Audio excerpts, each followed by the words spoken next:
Okay. So Stuart, so tell me, what is Conscious Cooperation?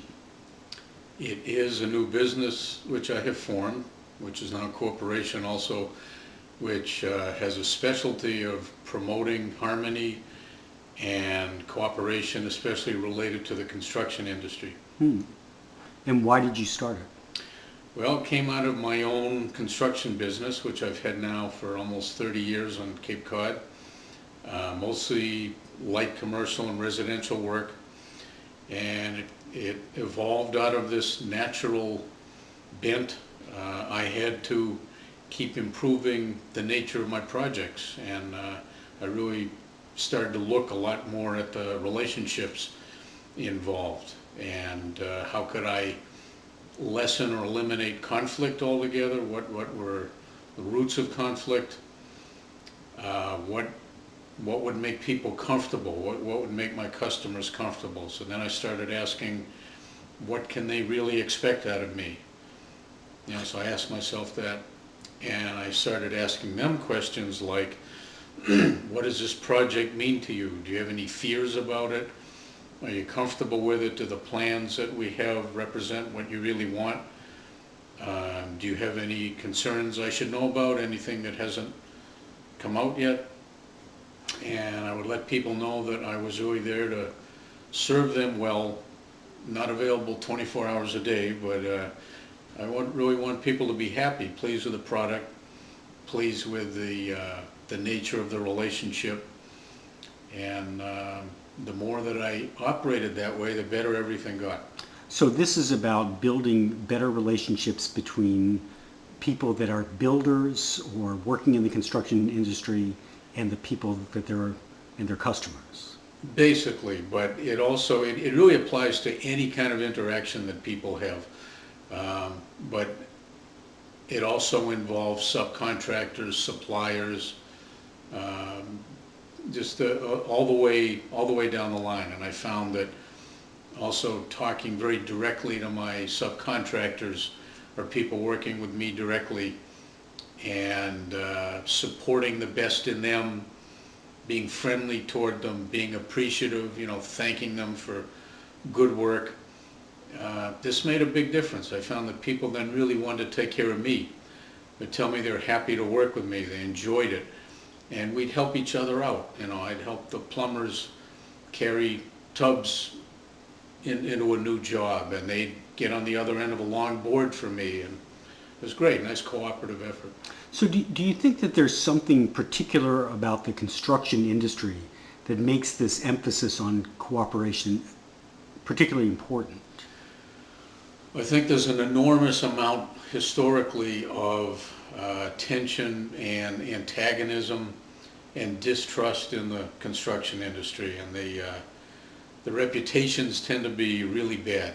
If you bring up doing a construction project at a cocktail party, you probably get a lot of negative reaction, whether it's remodeling or new work. And it seems that everybody has some kind of a horror story, whether it's their own, their brothers, their neighbors. And there's a lot of reputation of lack of dependability, heavy-handedness on the part of construction people, lack of enough respect for the customers, their property, cleaning up. If you're not going to make it, call. If something comes up, bring it up. So clarity and communication, I find, are awfully important. So that's the reputation on the construction industry side. Yeah. Is it also on the other side too? It goes both ways, and I found that definitely from being in the business and on my end of it. Customers can be pretty rough on people in the construction industry too, and a lot of the construction professionals feel that most customers will take advantage of them if given an opportunity, whereas a lot of customers feel the construction people will take advantage of them. So it really goes both ways, and I've seen abuse. Honestly, I've had great experience for a lot of years with wonderful customers for the most part, and really good relationships, but I've seen customers treat their construction people and contractors terribly. Not pay them, act like, oh, they don't need the money, try to trick them. And, there is some nasty stuff that takes place on both sides. Was there one particular experience or something that happened that kind of made the light bulb go off and made you say, this kind of service is what's needed? I don't think there was any one incident, but I found that I didn't like conflict. I didn't like if customers were unhappy. So I wanted to understand, why was there conflict? What happened?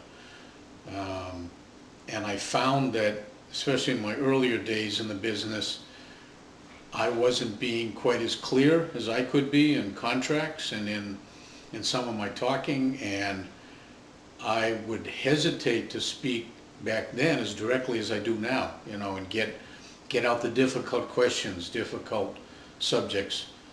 And I think I felt more in the early days like, oh, well, you just don't talk to customers like that. You don't tread in those grounds. And then when I finally started to say, well, the only way to really open the door to real potential harmony and satisfaction, mutual satisfaction, aside from giving good work, is honest conversation. Really bring things out. So what are the kinds of services that you provide? Well, I'm providing some writing for one thing. I've got short guides for successful construction projects, 2 sides laminated, one for contractors, one for property owners. I'm working on the first book right now, which should be out quite soon, which is a fleshing out of that, and which includes some interviews with like some high-level mediators, lawyers, construction people. And I'm offering dispute resolution services and consulting around starting off with harmony before you even get going. So coming together with openness, clarity, and part of that clarity is writing things down well. I'm a big believer in writing clear and to the point contracts, and include what's being done, what's not being done. Be very specific about that. That's my focus, not protection clauses and legalese. And who are the people that would come to you that you're anticipating making use of your services? Well, I would say both sides, or the multiple sides of the equation. Like I said, I do some dispute resolution. I've had construction people come to me for help with conflicts. They're having discussion about, how can I make things better? What should the priorities be for me to make things better?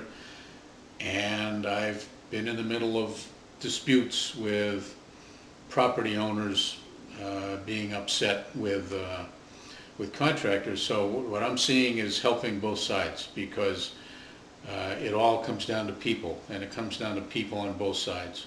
Is this also something that you offer for, say, between contractors and subcontractors? Sure, yeah. And in fact, I had one forum one time which was geared toward contractors. It was held at a lumber yard on Cape Cod, and subcontractor difficulties came up during that evening, and there's a need. There's a need. So anywhere, I'd say, where people could benefit from being heard, bringing up the difficulties that they're having, not sure what to do with things, they're stuck, be it a contractor with a subcontractor. Maybe there's a repetitive kind of problem or issue they tend to get into, and that's something to look at. Are there repetitive areas of discord that keep happening? So one thing you said earlier was that you're dealing with a situation or even kinds of people that have sort of not been accustomed to this kind of these kinds of things in the past. That they sort of had their own kind of more rough-hewn ways of dealing with things. How are you finding people responding to the services when they